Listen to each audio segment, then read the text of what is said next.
की थैली एक बहुत बड़ा इशू है पूरी दुनिया के लिए।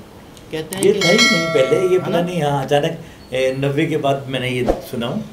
और जब हम लोग होते थे, जब छोटे होते थे तो हम लोग थैले होते थे, हमारे घर वाले बनाते थे, तो हम उसको आटा चीनी चावल उसमें लेके आते। अस्सलाम वालेकुम, नमस्ते, सत श्री अकाल। उम्मीद करता हूँ ठीक होंगे, खुश होंगे। मैं हूँ तारिक न्याजी, मेरे साथ मौजूद है कादिर खान, खालिद अजीज़ खान आर्टिस्ट और कादिर खान 2। तो चलते हैं वीडियो की तरफ। आज आप देख रहे हैं कि कोई मीठा नहीं है, हाँ, तो मीठा बाज़ दफ़ा ख़त्म भी हो जाता है। तबीयत ख़राब है, थोड़ा सा चेंज करना पड़ता अच्छा है। हाँ, अरे मैं अभी मेरे मुंह से निकला तबीयत ख़राब है। तो मैं आपको सच बताऊँ, अंबर मारिया तबीयत ख़राब, अलीशा तबीयत ख़राब, सवेरा तबीयत ख़राब। अचानक अभी मुझे ख्याल है कि यार वाकई कुछ दिनों पहले तबीयत ख़राब, सबकी तबीयत ख़राब। अल्लाह खैर करे। ये मौसम कैसा चल रहा है? तो कराची में इस वक्त एक बीमारी चल रही है जिसका नाम है चिकनगुनिया। हाँ। तो उसके अंदर कहते हैं कि पूरी बॉडी में, पूरे जिस्म में दर्द रहता है और निशान पड़ जाते हैं, ऐसा भी कुछ है। ये पता नहीं, हाँ, लेकिन ये फैलता है, मैंने सुना है। हाँ। कि एक से दूसरे को, दूसरे से। लेकिन 3-4 साल पहले हुआ था ये शुरू, वो तो बहुत ख़तरनाक हुआ था और शायद ही कोई बंदा उससे बचा था। बिल्कुल। और ये भी मैंने सुना था कि मलीर के इलाके से निकला था। बिल्कुल ऐसा ही है ना? हाँ, ऐसे ही कुछ था। लेकिन अब दोबारा से सुनने में आ रहा है, अच्छा हड्डियाँ टूटती हैं। कहते हैं कि हड्डियों में ना ऐसे लगता है कि जैसे हड्डियाँ किसी ने तोड़ दी हो। तो खैर इसका नाम ये चिकनगुनिया हमने रखा है या बाकी इंटरनेशनल बीमारी है? चिकन से फैली है, क्या है ये समझ में नहीं आ रहा कुछ इसका। तो आप लोग भी कमेंट करके बताएं, थोड़ा सा रिसर्च करके हमको भी। तो चलते हैं वीडियो की तरफ, फिर करते हैं गपशप। तो दोस्तों, वीडियो का टाइटल है PM Modi take part in cleanest drive with young stars. तो देखते हैं इस वीडियो में क्या है। सफाई मुहिम जी।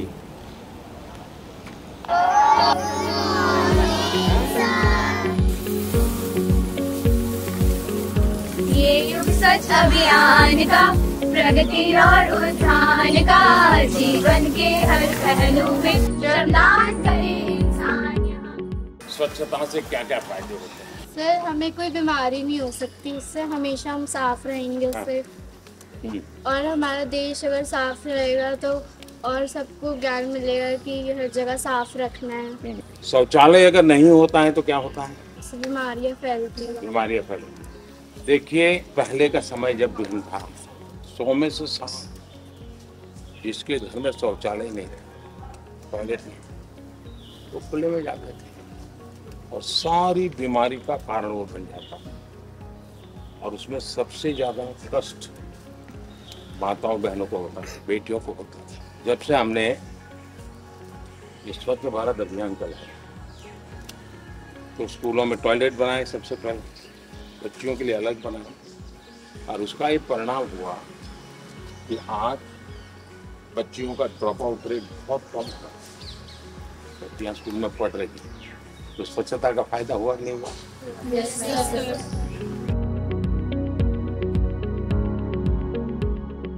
आज किस किस का जन्म जयंती है? हाँ, और दूसरा लाल बहादुर शास्त्री। आज आप में से कोई योगा करते हैं? अरे वाह, इतने सारे। आसन से क्या फायदा होता है? सर, हमारी बॉडी में फ्लेक्सिबिलिटी और सर फैटी भी कम होता है सर, ब्लड सर्कुलेशन अच्छा होता है बहुत।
Yes sir. हैं?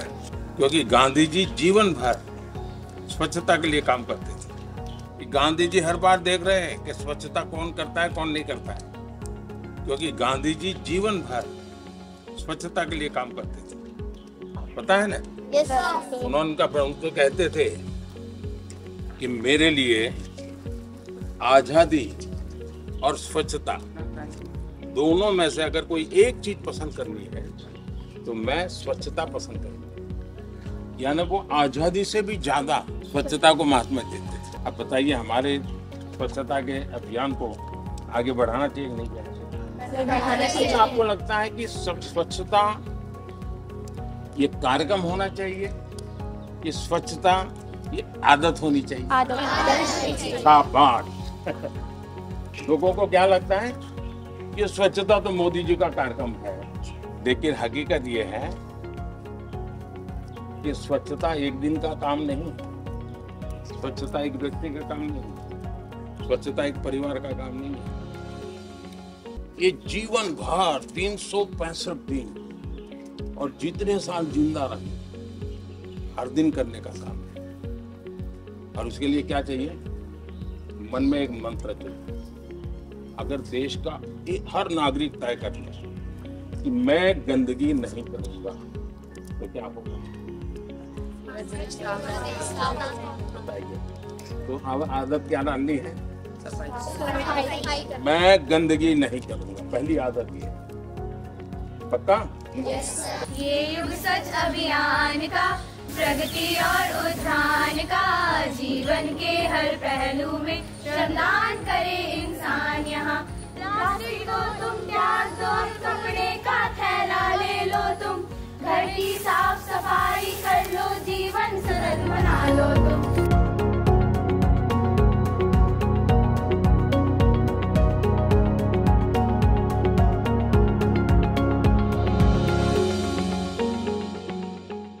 सब्जी लेने जाते थे तो बास्केट लेके जाते थे, बर्फ लेने जाते थे बास्केट लेके, वो बताओ। या थैली बनाते थे आटे के लिए, चावल की वो ले जाते थे, कपड़े की थैलियाँ बनाते थे।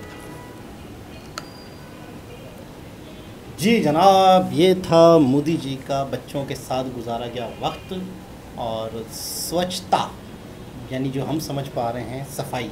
कि सफाई, अच्छा गांधी जी वाली ये बात कि अगर आज़ादी चाहिए या सफाई चाहिए तो बहुत बड़ी बात आज सुनने को मिली। यानी इससे ये मुराद इस सफाई की कितनी अहमियत है।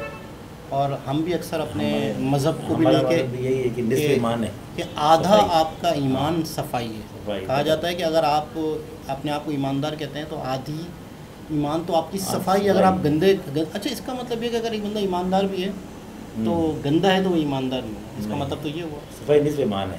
बिल्कुल। अच्छा प्लास्टिक के, अच्छा देखिए वैसे आप न्यूज़ देखते हैं, ये देखते हैं तो आपको थोड़ा फ़र्क महसूस लग रहा है कि यार हमारे यहाँ सियासतदान किन चक्रों में पड़े हुए हैं? इसको गाली, उसका जलसा, ये जलसा, उसने ये कर दिया, उसने उसकी टांग खींच ली, उसने इसके कपड़े उतार दिए, उसने ये वीडियो लीक कर दी, उसने ये कर दिया। मतलब हमारे यहाँ सियासत में ये बातें हो रही होती हैं, लेकिन ये कि आपको मतलब खुशी हो रही है कि यार प्राइम मिनिस्टर जो है वो बच्चों को किस तरह सबक दे रहे हैं। मतलब मुझे बड़ा अच्छा लग रहा है कि एक प्राइम मिनिस्टर के हाथ में झाड़ू है। अच्छा हालांकि ये सब दिखावा है, ये सब एक वीडियो बन रही है, अब हमको दिखाना है कि भाई आप भी जो है वो अवेयरनेस है कि आप भी जो है वो सफाई का ख्याल रखो, सब मिलके इसमें हिस्सा लो। बिल्कुल ऐसा ही है। और उन्होंने यही कहा कि हमको गंदगी नहीं करनी है। हाँ। एक वो सिखाया कि भाई हमको आज से गंदगी नहीं करनी है। बिल्कुल एक वादा लिया। हाँ, तो यही अगर अपने आपसे सब वादा ले लें कि हमको अब गंदगी नहीं करनी, फैलानी नहीं है, ना कुछ कचरा, ना ये इस तरह का। अच्छा तो एक चीज़ और हल हो जाएगा।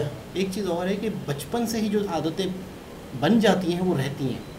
अगर स्कूलों में ही और वालिदैन भी अगर बच्चों को जैसे खाना खाने के बाद कहें बर्तन साफ़ करो, बिल्कुल ठीक है, कोई चीज़ गिर गई तो उसको कहीं इसको साफ़ करो, मतलब वैसा बेशक मुलाजिम हो नौकर हो, फिर दिमाग में बैठ जाती है। अगर बचपन में वालिदैन ऐसा करें, टीचर ऐसा करें, असातिज़ा जो है। चाइना में और मैंने जापान में ये सुना है कि बच्चों से बर्तन धुलवाए जाते हैं और कहते हैं कि पता नहीं कितने साल तक तो पढ़ाते ही नहीं है, वो सिर्फ ये चीज़ें करवा रहे हैं। ये मतलब मैंने सुना है ये, इसीलिए कि आगे जाके आप जो है वो आप ही के काम आएगी, अच्छे इंसान बन जाए। बिल्कुल ऐसा ही है, ये सफाई बहुत बड़ी चीज़ है। अच्छा प्लास्टिक की थैली एक बहुत बड़ा इशू है पूरी दुनिया के लिए, कहते हैं ये था ही नहीं पहले, ये पता नहीं, हाँ अचानक 90 के बाद मैंने ये सुना हूँ। और जब हम लोग होते थे, जब छोटे होते थे तो हम लोग थैले होते थे, हमारे घर वाले बनाते थे, तो हम उसको आटा, चीनी, चावल उसमें लेके आते थे। थैलियों में बर्फ़ की वो बास्केट होती थी। आटा भी थैली में होता लेके जाते थे। वहाँ राशन मिलता था, राशन कार्ड होता था। अच्छा पहले हाँ, पहले हमारे यहाँ भी राशन कार्ड होता बिल्कुल था। बिल्कुल इंडिया में राशन तो अभी कार्ड भी है शायद ना? हाँ, हमारे यहाँ भी होता था राशन कार्ड। तो राशन कार्ड की क्या वजह थी राशन कार्ड की मेरे ख्याल में यही कि आपको वजह होगी लिमिटेड राशन दिया कि जाएगा? आपको लिमिटेड दिया जाएगा और कम पैसों में दिया जाएगा। जो और जगहों में मिल रहा है उससे बहुत कम पैसों में होता था।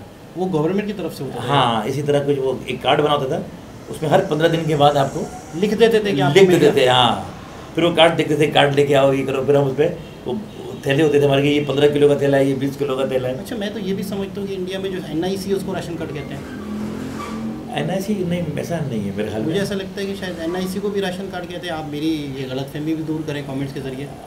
मेरे ख्याल में हाँ, कमेंट के जरिए करना चाहिए, मगर ऐसा है नहीं जहाँ तक, क्योंकि NIC एक अलग चीज़ है, नेशनल आइडेंटिटी कार्ड। अच्छा, तो क्योंकि ये हमने फिल्मों में बहुत सुना है राशन कार्ड राशन कार्ड तो एक अलग आधार चीज़ है। कार्ड। बिल्कुल अलग चीज़ है राशन कार्ड ना। वो तो एक अलग ही एक इतनी सी छोटी सी किताब होती है, उसमें एंट्री होती है हर जैसे चीज़। वो बच्चों के टीके लग रहे हैं तो लिख दिया हाँ, यहाँ पे टीका हाँ, लग ये गया। डेट को आया, अब इस डेट को आटा मिलेगा इतना इतना, इसने अपने हिसाब किताब पर ये बगैर लाने लगती थी पहले। अच्छा, मैंने सुना था कि हमारे यहाँ पे अभी आपके यहाँ शॉपर इस्तेमाल हो रही है नहीं हो रही है, ठीक है? हाँ। हमारे यहाँ पे एक मरतबा बीच में पाबंदी लगी थी, पाबंदी लेकिन लगी। थोड़ा महीना भी नहीं लगी होगी। 2005 में ऐसा हुआ था। कागज़ के थैले इस्तेमाल हो रहे थे, लेकिन वो कहाँ इस्तेमाल होते हैं? हाँ, अब इससे देखें ना कि लिक्विड चीज़ें कैसे आएंगी? कितनी बीमारी है इसमें, तो कितनी चीज़ें हैं आपको प्लास्टिक की चीज़ों में, कितनी चीज़ों में वो केमिकल और जरासीम भी आ जाते हैं नहीं, इसमें। ये प्लास्टिक जो है ये ज़िंदगी भर दुनिया में आ गया ना, तो ये प्लास्टिक डिस्ट्रॉय नहीं होता 5 करोड़ सालों तक। इसको फिर वही बना बना के मुख्तलिफ शक्लों में। मिसाल के तौर पर लकड़ी है, हाँ, लकड़ी की कोई चीज़ है, कागज़ है, वो कागज़ तो डिस्ट्रॉय हो जाएगा, मट्टी के साथ मट्टी हो जाएगा, हाँ। ठीक है, वो तो एक रिसाइकल हो जाएगा। लेकिन ये प्लास्टिक जो है ये आपकी मट्टी में आपकी ज़िंदगी भर आपकी धरती को, आपकी ज़मीन को ख़राब करता जा रहा है। और ये सारे डिस्ट्रॉय नहीं हो रहा ना। ख़ास तौर पे बारिशों के मौसम में, और ये जो सीवरेज लाइनें हैं जो ये इन्हीं से बंद होती हैं, बिल्कुल ऐसे ही। इसी चीज़ों से बंद होती हैं। जब से ये, उससे पहले ये नहीं था। बिल्कुल, अब तो हमारी ज़िंदगी में रच बस गई। अब तो रच बस गया, हिस्सा बन गया तो ज़िंदगी का। खैर बहुत अच्छी लगी वीडियो, बहुत अच्छा लगा। और इस तरह से बहुत सारी मालूमात होती हैं। इस तरह से बहुत सारी वीडियोस हैं जिससे नरेंद्र मोदी जी बच्चों से बात करते हैं, बड़ी सिखाते हैं, तो बड़ा अच्छा लगता है और हमें भी सीखने को मिलता है। बिल्कुल, और यही चीज़ है कि जो उनको चौथी बार तीसरी बार जो है वज़ीर आज़म बने हैं वो। बिल्कुल ऐसे ही। और उससे पहले एक बार वज़ीर आला रह चुके हैं इससे गुजरात के। हाँ, तो दोबारा किसी और वीडियो के साथ आपसे मुलाकात होती है, जब तक के लिए अल्लाह हाफ़िज़।